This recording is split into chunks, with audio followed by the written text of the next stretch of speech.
Welcome to Two Girls, One Pod. This is the episode where I have another girl, or another woman, as you know I like to say. I can't believe we call this Two Girls, One Pod, but you know where it comes from, and it all goes well together. I have another woman with me today, and I'm glad that her last name starts with a because she's wonderful. Her name is Myf Warhurst. Thank you for making me so welcome. Hello, Yvie. Oh, how are you? I'm good. You're in Melbourne, and I got you while you're in Melbourne because you don't live here anymore. That's right.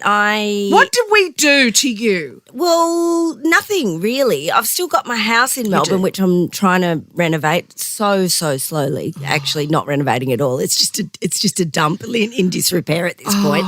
But my partner's in Brisbane, and we've been doing long distance for a couple of years. And at the end of Rocky Horror this year, when I was in Melbourne, we did, nearly 3 months at the Athenaeum, and it was freezing cold, and I was driving in and out from Wurundjeri, where the house is, and I was like, it's so cold, I've got to go. I'm going to give Brisbane a go. So I packed the pets up, and I've been up there ever since. So it's been about 5 months. Yeah. And it's been great. Like, the weather's great, but now the weather's great in Melbourne. Yeah, so I'm like, should I come home? Yeah. Well, we'll see. So you can't move those pets easily. No. That's the problem. And they're really happy up there. They love it. Vivian, my dog, I just find her outside sometimes, and I know that I've got to be sun smart with her, but occasionally she's just out there on her back in the sun, living her best life. And sometimes at night when I let her out to go to the bathroom, because it's a really lovely quiet area with a secure backyard, and I just find her out on the grass looking up at the stars, just sitting there looking at the stars. She loves it. So that is beautiful. I feel like how old is she now? She is 3.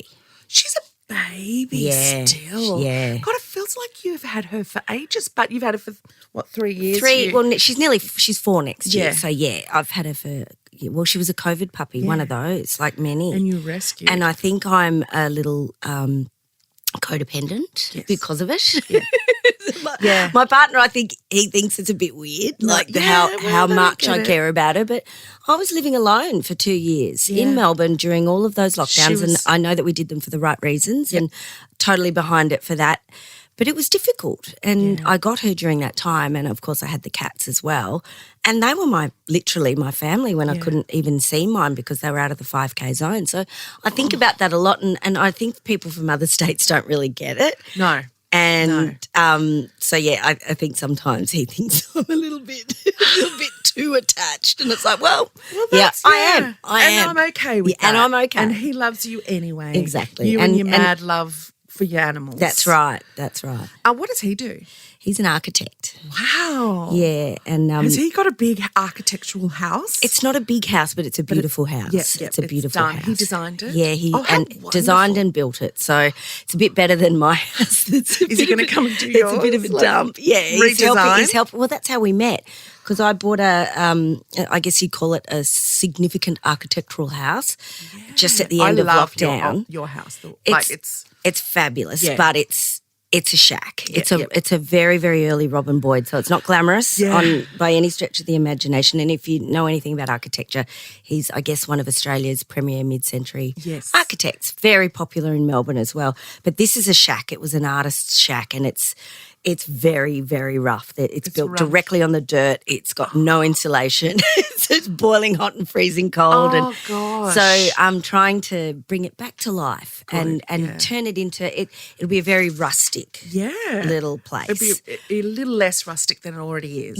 Yes. But I'm bringing it back to its former glory, and the idea of it is just beautiful. It's like a really small space, and I think those early ideas that we could live differently were quite radical, and now that we see how we can actually live, and it's almost like as a society we've gone the other way. It's everything's got to be huge and big, and we don't need it. No. We don't need it. And these simple, beautifully executed ideas of a living space that bring the outside in.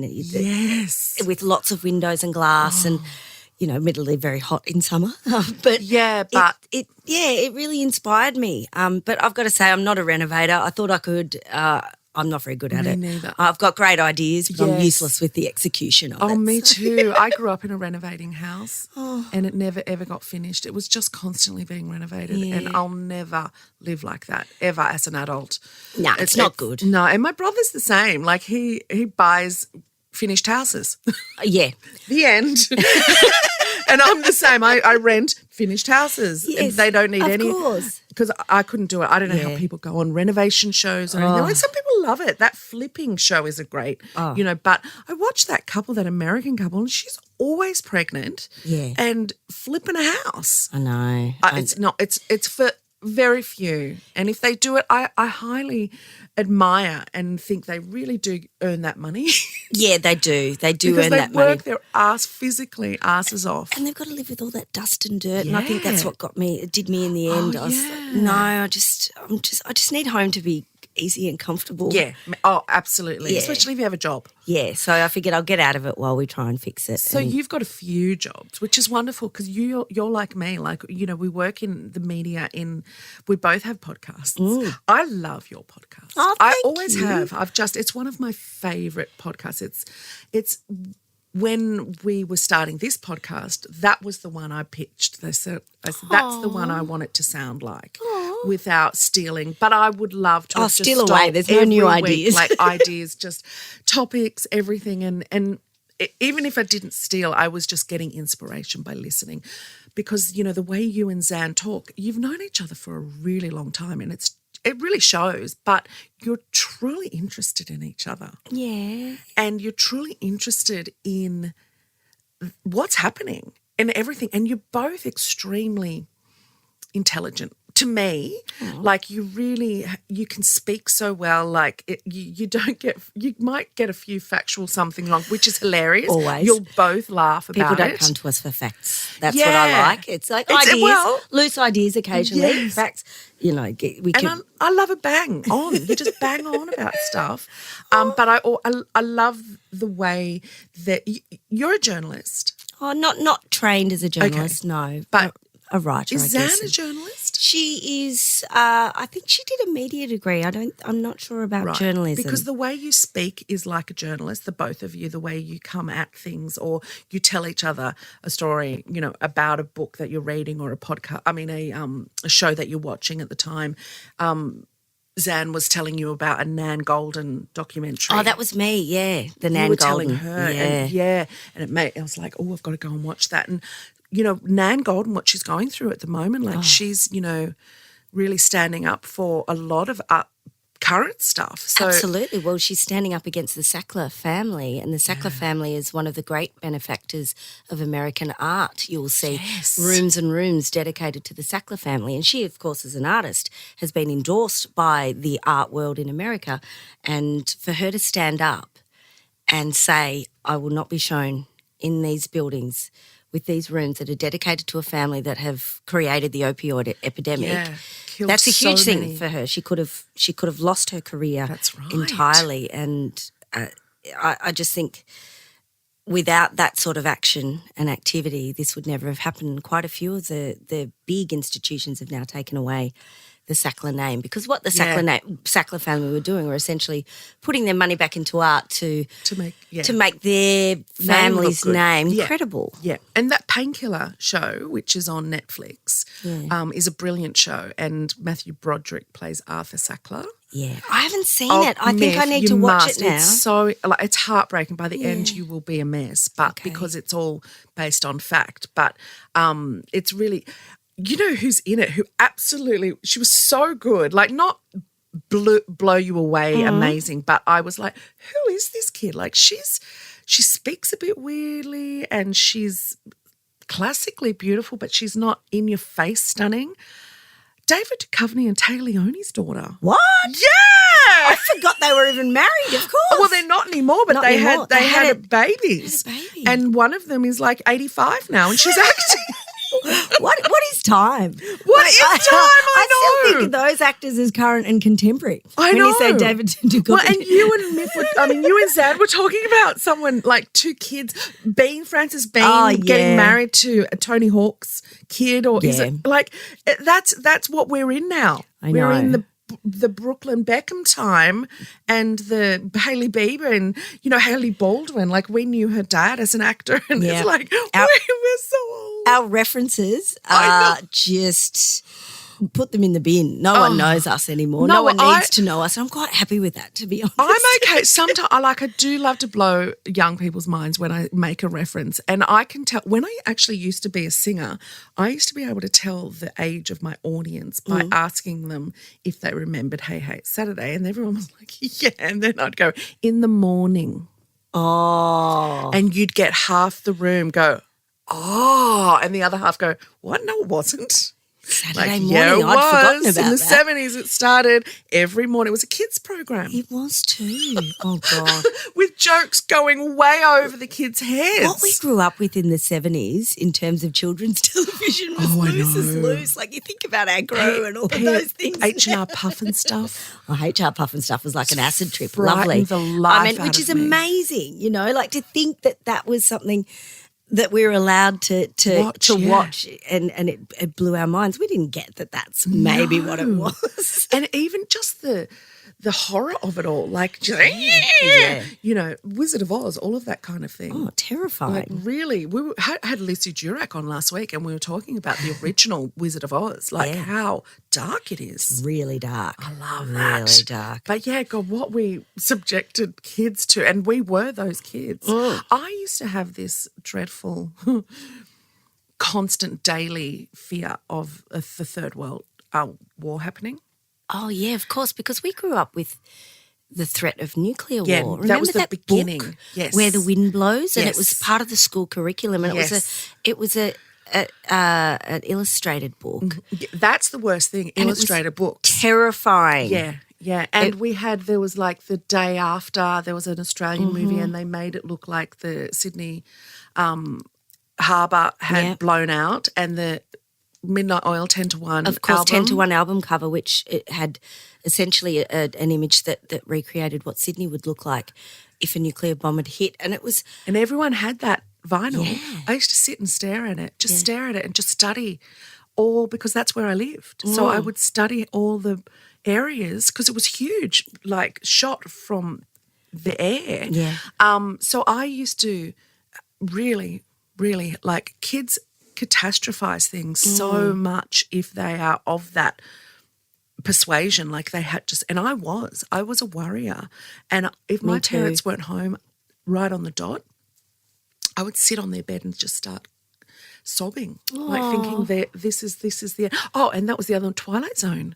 There was a Twilight Zone where, because remember they remade it in the 80s. So there was the old black and white one, and then there was a remake, and Mum and I used to watch it all the time. And there was this one episode where they were all watching TV, and all of a sudden, like the wife, it was in the 80s, it was very modern, it was very current, and everyone, it was like kind of showed everyone doing the American, getting ready for school and, being in the American kitchen, and the husband going off to work. And then it showed everyone coming home at night, and but on the news, every time they were listening to the radio, it was like, oh, there's tensions in, over in, I don't know, probably in Iraq, but it wasn't.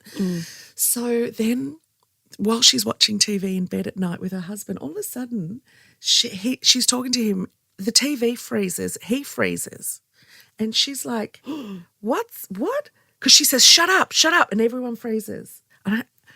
No, it's the opposite. It's the man that does it. Okay. And then he goes, start talking. And she just starts talking. And he goes, did you just see what happened then? And she's like, what are you talking about? Like, they're watching the news. And then I'll never forget it. The newsreader goes, ladies and gentlemen, we've just been informed there is a nuclear bomb has been launched. And everyone needs to, and then he goes, shut up, and everything freezes. His wife, he walks outside. There is everyone in the cars has stopped. Everything is frozen. And he looks up at the sky, and the bomb's coming. It's on its way. And then, have you ever watched Rachel? Oh, my God. Then that narrator. Yeah. So what would you do if you were the only one who could survive? Would you... So blah, blah, blah, blah, blah, blah. You'll only know if you're in the Twilight Zone. Oh, that is horrific. And and I've never forgotten it. I'm going to find it. And I'm going to put it on our show notes, okay, because I need everyone to watch it. I've got goosebumps. I've got just goosebumps remembering too. it again. But that was the shit that f***ed me up. Yeah, me too. It f***ed me up. Yeah. The constant worry if you're an anxious child. Imagine what people are going through today. Well, that's the thing. I was just thinking that while you were saying that, the little kids that are, what they're seeing. parents trying to navigate this 24-hour news cycle where you're essentially bombarded with horrific imagery constantly. And how the kids are navigating it, how teachers navigate it, how parents are navigating it. I don't have kids, so no, me neither. I'm kind of at this point grateful that I don't, because I don't think I have the skills to be able to navigate a small person through that, because I can't navigate it myself. I don't want to leave. I'm glad I don't have them, because I don't want to leave anyone to the bin fire that is this world now, because you can't be here for them forever. So I'm just glad that I don't have that dependence, because I wouldn't be able to navigate it either. I don't know how. I put it out there right now to every one of you that is a parent going through this, trying somehow to not let your children see the atrocities that are happening in real time. The horrific thing it is. I never thought. I was just saying to you outside, like interviewing the two leads from Miss Saigon yesterday.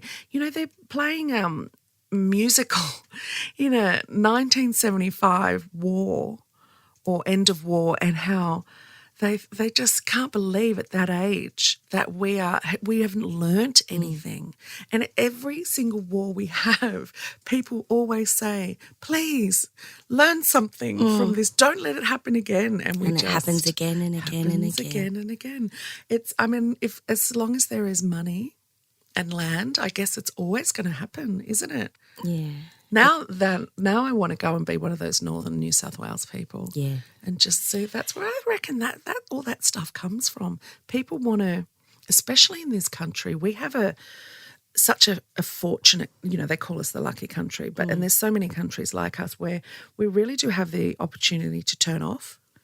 And yes, live it's a luxury. great life. It's a luxury and a privilege. It really because we are really so far from the world. But I also think it means that we are quite removed from the reality of what is going on, and it's easy to tune in, tune out at our whim whenever you feel. And I think to a certain extent that allows for a lot of people to just avoid. Well, it's much easier, isn't it? If you don't want to feel the discomfort, you can opt out to feel that. And that's a real privilege in this. It is. There was a wonderful Jewish man on Shlomo.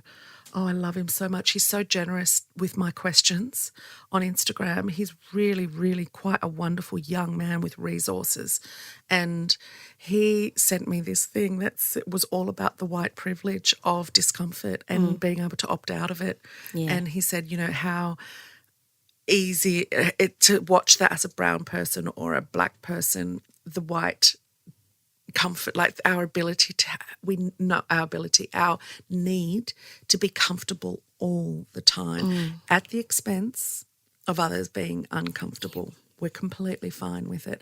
And as I was saying yesterday, I felt so awful thinking how racism is a daily learning for us as white people. And if we can't really talk about how much we are indoctrinated with our whiteness and how we need to unlearn that every single day, probably till the day we die, then we're just lying to ourselves. Interviewing these Asian amazing cast of Miss Saigon yesterday, and they're telling me that this is the only Asian musical in Western society. And I couldn't say it, but in my own head I'm like, I've never thought of that. Of course I've never thought of that. Why would I have ever thought of that? We are just so enveloped with whiteness, and would you call it uneducation or just? I think it's just blinkered vision. Yeah, we don't. It's been that way for so long, and I think we're not encouraged to question things on that level, and they have to be questioned every day, and we have to question them ourselves. We have to think about how things present. And, people talk about what's the term for when people get jobs because of the diversity? Yeah, not a meritocracy. No, opposite it's the of other. that, like What's that word? I'm sorry, my brain's not working. We'll talk about that perimenopausal next. brain. Yeah, It's like the words are there and I can't grab it. Same. Getting it on privilege, like a preference. What word are we looking for, Rach? You're young. You don't have the brains we have right now. Getting it on. Oh my God, perimenopausal brain. Let's go into perimenopause. You've just done a Catalyst episode on perimenopause. Yeah, sorry, I didn't mean to bring that into the topic of conversation. It's a perfect segue because I talk about it all the time on here. Yeah. And I get a huge response. Absolutely. Because most of my listeners, as I imagine yours are women, and they're of our age. So they're like, thank you for talking about it. Yeah. So I just want to say firstly, thank you for doing a documentary on it. Oh, look, it was something. Look, I've never been somebody who is comfortable with talking about my body or talking about, this vessel. It's not something I've ever wanted necessarily people to look at. Yeah. And I think a lot of women are probably like that. There's a lot of women in television that's their thing and good on them. But I guess I've always kind of been very private in that sense. And when the Catalyst crew asked me to do it because I did a beautiful series for them, Keep On Dancing, which was about the health benefits on your brain and your body of dancing in older folk and particularly folk with various issues such as Alzheimer's and lots of different issues anyway. So that was just a wonderful experience. I made this documentary with them. It was like a reality show where they learned a dance routine and performed it for everybody. It was just so beautiful. And it was nice to make something that wasn't about me, like quite often documentaries are very personality driven. Yeah.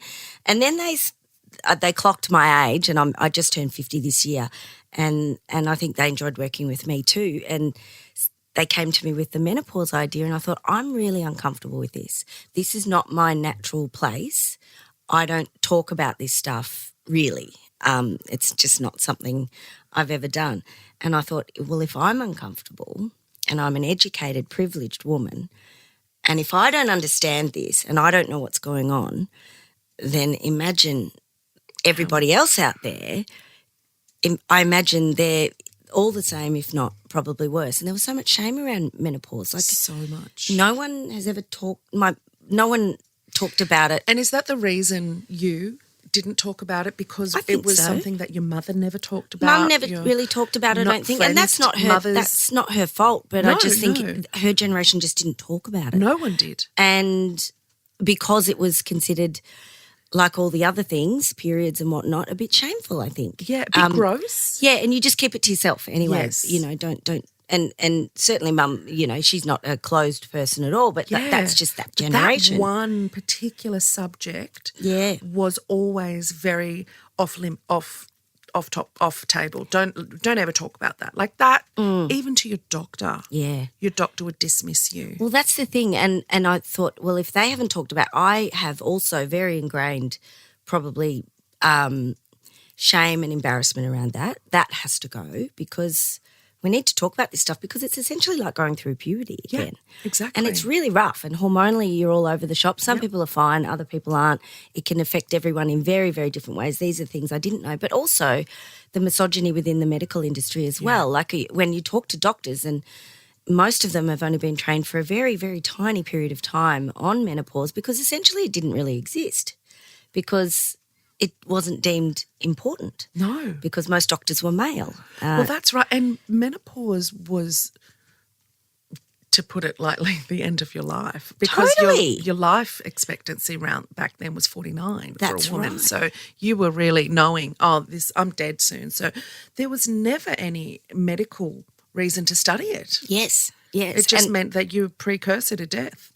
And you were also, your role was no longer needed other than in a caring sense because you could no longer be a mother, which was traditionally what women were doing. Exactly. And so it was a really interesting thing for me to do because of all of those reasons. So I just wanted to go in and I wanted to learn and I wanted to share that knowledge because I didn't have any. And I got to be myself and not pretend I was anything but that. I'm not educated in this field. I'm not an expert.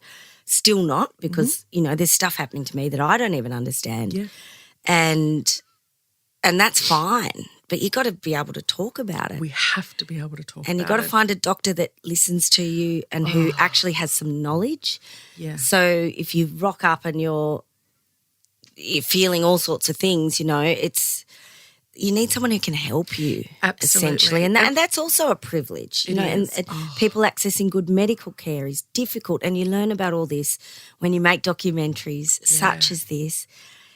Yeah, it's like even Oprah coming out and saying that she had doctors who were putting her through all these tests, thinking she had cancer and it was menopause, perimenopause. Yeah. Oprah. I know. With the best doctors Access in the world. to the best doctors. Me personally, 3 doctors it took. Yeah. And I had to suggest it. Still had to suggest it. Well, I found a doctor through the documentary who is an expert in the field, and she's just changed my life. Yeah. Yeah. It's been amazing. Yeah. And there are lots out there. There are. But you it's hard to find. There should be many, many more. There should actually be every doctor. Yes. Should be Absolutely. really, really interested in 50% of our population and what happens to them from the age of 40, 35 even plus. Because I think that's the funny thing.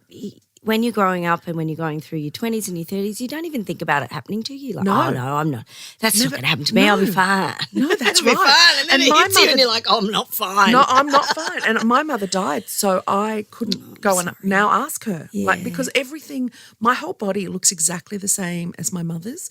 My everything about me is so similar to my mother. So I know that she been living now, I would have been able to say, what the hell is this? And she would have gone, that happened to me. We didn't talk about it back in those days, but that happened to me and this happened to me. I didn't even remember what age she was.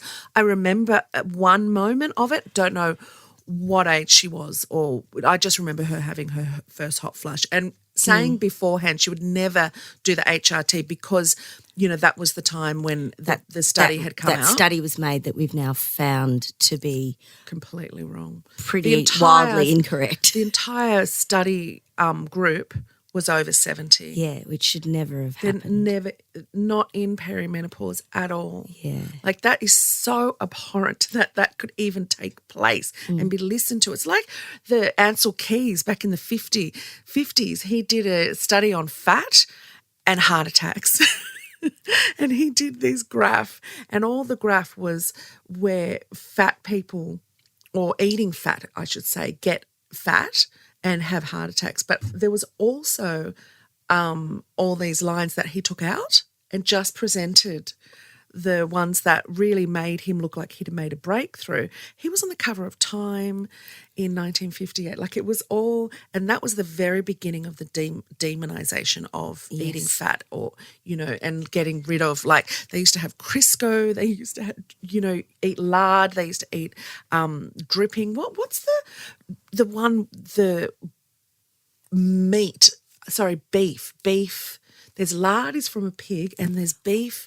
I can never think of it, but it's a great thing. Tallow? Tallow. Yes. And you can still buy tallow and lard on the top shelf of the butter section. I didn't know still that. There, and it's still the old product that when you actually look at it, you go, oh, I remember that as a kid. Like my grandmother had dripping. that. Dripping. They called it dripping. Yeah, so dripping it says toast. tallow. And it says lard, so you can still get it and you can still cook with it. And it's so incredibly good for you. Of course. Well, it's like bone broth probably. Yeah, exactly. With extra fats. Exactly. So that's all right. There's an industry for you. You can move to northern New South Wales and start selling your lard and tallow as bone broth, like a new version of bone broth. Yes, and just the commercial one, easy. Yeah. You go, it's cheap. Everyone, and just I'll get the whole market in. Yeah. So, that whole menopause, you know what? We're talking about it. So we're already doing it. Yeah. And that's a wonderful, wonderful thing, because that means that people like Rachael's age, the knowledge you have at 28 that I would never in a million years have known about my mother. Like I wish I'd just known to say. Totally. To my grandmother even. Yeah. Like going through it. Imagine going through it in a wartime. I want to talk to you next about another TV show that you've just done, which I've just finished, and I loved it so much. It's called Meet the Neighbours. It's on SBS. You can watch it on SBS On Demand because it's a 3-part series. You won't stop watching it. Like, honestly, it's so interesting. I remember, and I did say this to you, years and years ago, like I reckon 15, 20 years ago, and they did an Australian story called Field of Dreams. And I remember it because it was the same name as the Kevin Costner movie, Field of Dreams. And you loved Kevin Costner, didn't you? I loved that movie. My family were a bit mad for Kevin Costner, and we used to watch everything. And it was a baseball movie, and my dad and my brother played baseball, so God help us. But I just remember it was the same name. So if I've ever had to go and find it again, I've been able to find it quite easily. There's really only a transcript left of it, which is such a shame because Australian stories have been around for so long. Yeah. They obviously haven't got them all that you can just go on demand and watch them. But that one was of 3 families moved to a northern New South Wales inland town, and it was the same. It was the same as what the premise is of Meet the Neighbours, which is taking a whole bunch of families from diverse backgrounds to a small country town in Victoria, Maryborough, but is kind of representative, I think, of a lot of small country towns now. And they took on the challenge of moving there with assistance, obviously, for 3 months to see if they could make the lifestyle change and move to the country. And you learn from their perspective, their experiences, the issues that they face, the joys, the sorrows, the difficulties. It's beautiful, and props to all the participants, because it's very difficult to upend your life. Absolutely, and it's also very difficult to go to a country town where you know no one, but you also know that you're probably a bit different because Maryborough, like a lot of country towns, is pretty white. And, I think initially there were a few issues for some of the participants, but mostly, and, this is going to be anywhere in Australia, the issues that they faced. It's probably magnified a little because of the size of the population, but you also find that most of them ended up having a really interesting experience. Not all of them stayed or chose to stay, especially families with teenage kids. Yeah, that was a hard one. Teenage kids don't want to. That's right. They don't want to go to a country town and not be with their friends. Yeah, that's right. But even the wife of the mother of the teenage kids, she was really ready to go as well. Like, I think she used a bit of the kids because the kids were like, I'm really going to miss my friends here. And you'll miss your friends, let's go. Been able to make it work. Yeah. Going back to the Australian story, it's just it's a half-hour show. I can't wait to see it. You will love it. But your show has really gone many steps after that, which I would have loved to have seen where are they now? A follow-up, kind of thing. Yeah. But it was a little bit different. They got quite large families of African, not descent, like they were from Africa. And the kids, babies were born here. They were all, I'm not sure how Meet the Neighbours, how long they'd have been in Australia, but some of them 35 years. Yeah, right. Yeah. Well, these ones had to have been in Australia and in cities for at least 10 years because of the medicine and education and that kind of thing. They had to be really close as far as immigration goes.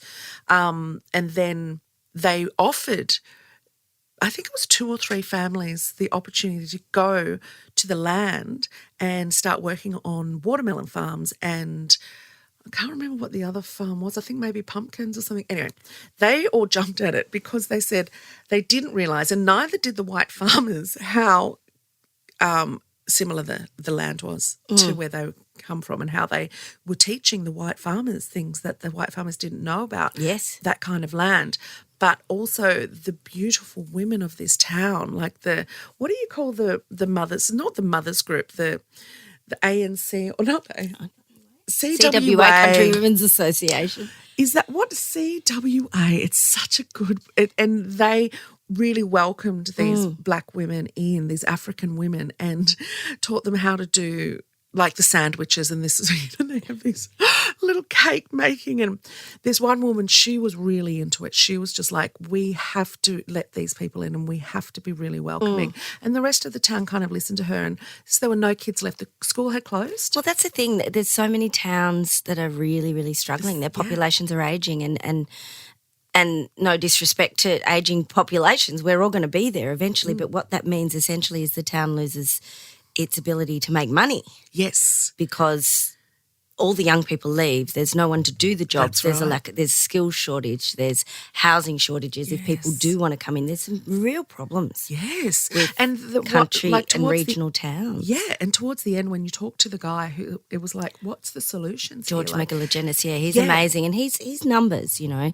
He's done the numbers and he understands it, and he is an actual expert in this field.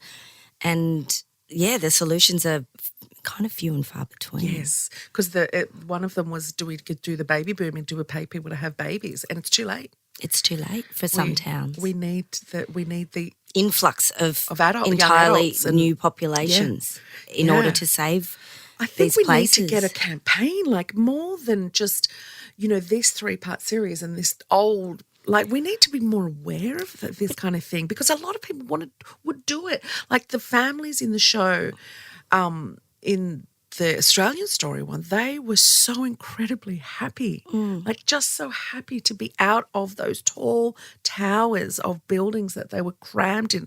They were like, this is our dream to live like this. Yeah. So finding those people and getting them with the young kids, because the teenage kids are hard. They are so settled. But you've got, you move to a city. My family came and they moved to Western Sydney where all the Polish people were. Yes. So you gravitate towards that. Of course you do. That's perfectly normal and natural. You gravitate to what you know. And so maybe let's start making all these little towns, I think little Italy. Absolutely. Little Well, we've got to change what we understand regional Australia is too. Because in the cities, they're so multicultural. Yes. Our cities are very densely populated by people from all over the world. But country towns aren't like that yet. But they can be. Yeah, they can. And But the problem is there's so towns. many. And they're beautiful towns with beautiful buildings. Maryborough is gorgeous. Look, it's an old gold mine It's an town. old gold mining town, which means it's got some of the most beautiful historic buildings you'll see. You look at places like Castlemaine and an old They've gold managed mining it. town. They've done it. Yeah, but then there's issues like, you need to be on a rail line That's and it, you need to be a certain amount of time out of the city. So what happens for these towns that don't have those things? What happens to them? And I really think it's a conversation we need to have. We do. Because otherwise they will die.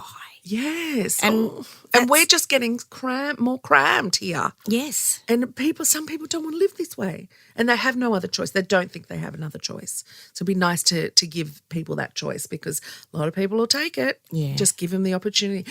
Like, actually have the government funding and saying, here's some money, we're going to help you do it. Like that, the aged council. care people that wanted to give Estella a job. and a home, like Yes. they wanted to give her housing and everything. Like, people want to help each other. Well, that's the thing, that the community had backed this program as well, and it was done in partnership with the Migration Service. So there were a lot of people involved behind the scenes, the council that really supported this program. They found housing for all the participants. There was a lot of support in the town for this, because they want change. They want to save their town. Okay, so let's talk future Myf and her cyborg ways. It's so weird, the word future, isn't it? I always just think futuristic. Okay, so Spicks and Specks.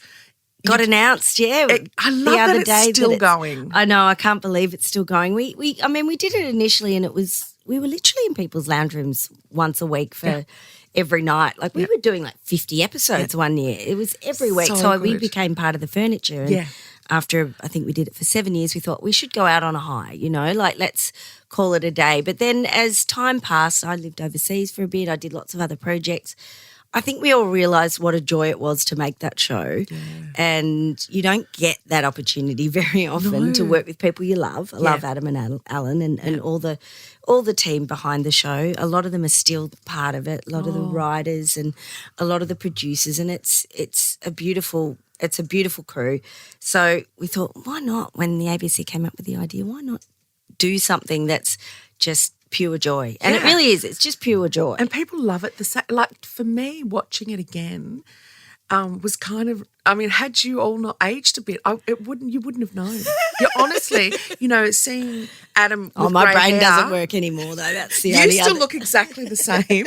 Adam and Alan definitely have aged, especially Adam.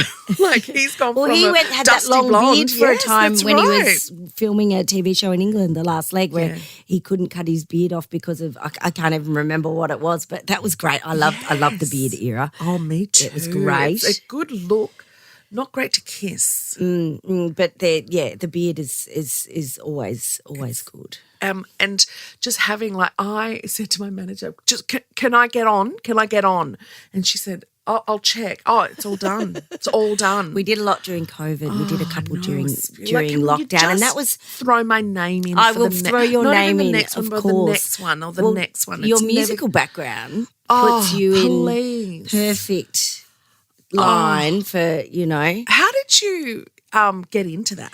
Gosh, I was working in radio. I was working at Triple J, and it happened really, really quickly. I got a call from my manager saying, "Do you want to go and do a test?" They did a test show, and I did it. And obviously, Alan had already had the job. Adam, I didn't know. I knew Alan previously. I'd met him through friends, and we'd got along really well. But I didn't know Adam at all. And I did this pretend show, I guess, and then 2 days later they said, "You're on. You start next week." And it was 2005, and I was just I was so green. And but working on Triple J in music. Yeah, so I mean, I'd grown up. Having all these artists come in. Yeah, I'd grown up with music, and this was my life. So this was and a dream job. your brother is a musician, isn't he? I've got two brothers who are musicians. And very, very successful musicians, aren't they? Kit writes music for television as well, and various bands. And Andre's they're great musicians. Wow.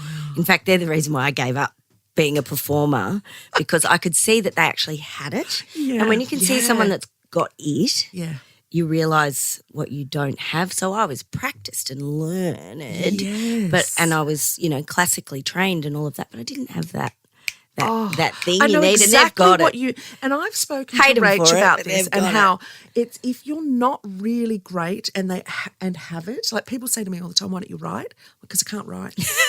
I can't write. And they're like, "Oh, but just write it, write what you know." Write what, and I'm like, I would rather leave it to the writers because we have amazing writers and they've got it. Yeah. And that's exactly how I look at certain people who perform things. And I'm like, you don't have to be everything. Just be good at what you're really good at and let the others be really good and maybe blend it or, get it all together. The Cal's memorial, there was 4 performers. 4 of her favourite performers performed together. Never performed before together because that's not what they do. But for the memorial, they did, and it was because we were not allowed to do any videos or photos. It was such a special moment for everyone in that industry to see these people that performing together one of her favourite songs. Like it was just so incredible to see people who are really good at what they do come together.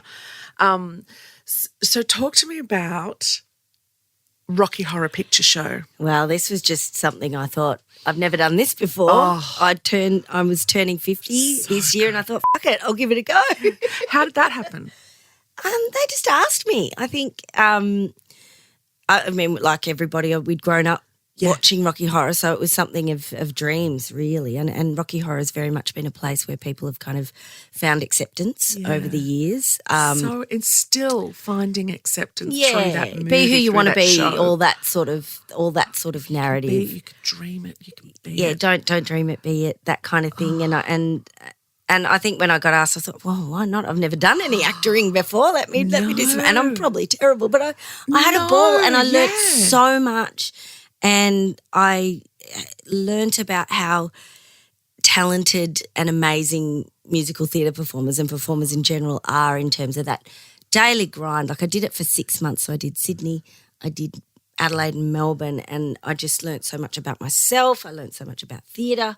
It was a huge huge learning curve for me, and also went a bit mad with the repetition and all of that. Like I had it all, but I was also surrounded by beautiful cast members who just like you can learn so much from. Yes, and lift you and show you and inspire you. It was a huge experience for me, and I'm really glad I did it. And you're going to do it again? I'm going to do it again for a month in Newcastle, but that's it. Then I'm done. That'll be the best month because it's a month. Yes. And you know it. You've done it. I know it, and all my friends are there. This time and I love them enjoy all. it. Yeah, exactly. Oh, when does it start? That'll be in Jan. We're doing a month from Jan, I think. Great. So early. early. I was going to be in Sydney in December. Yeah, I'm not doing any more because I've got other things all locked in. Obviously, Spicks and Specks coming back. And you've got other things that you can't talk about. Yeah. You're a busy woman and I love it. Oh, it's just good to do different stuff, and I like the freedom of it. I think I did radio for so long, nearly 20 years. I've had little breaks, but also,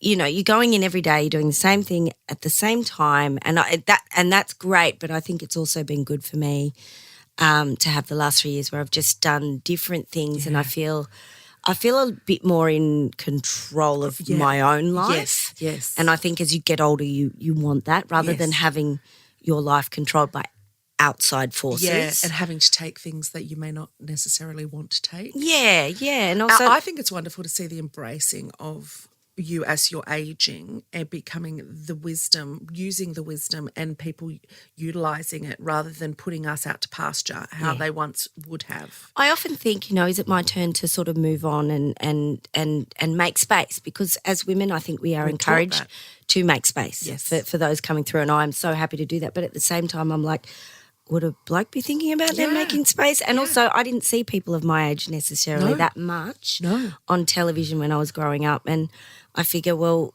if I can do that, then maybe that might change. It just that slight change in people's thinking. Yes. If it's normalised, then that's where the change happens. And there is a lot of space. Yeah, There's and you make your own space these days right. anyway, because there are so many more opportunities to make your own things and to determine your own path, and I'm into that, and I think I had a realisation in the last, especially during lockdowns, if I can't make things that entertain people and make them happy, then I want to make things that educate or help people to learn things, and that's it. It's not brain surgery. No. I'm not saving lives, and I'm at one with that now.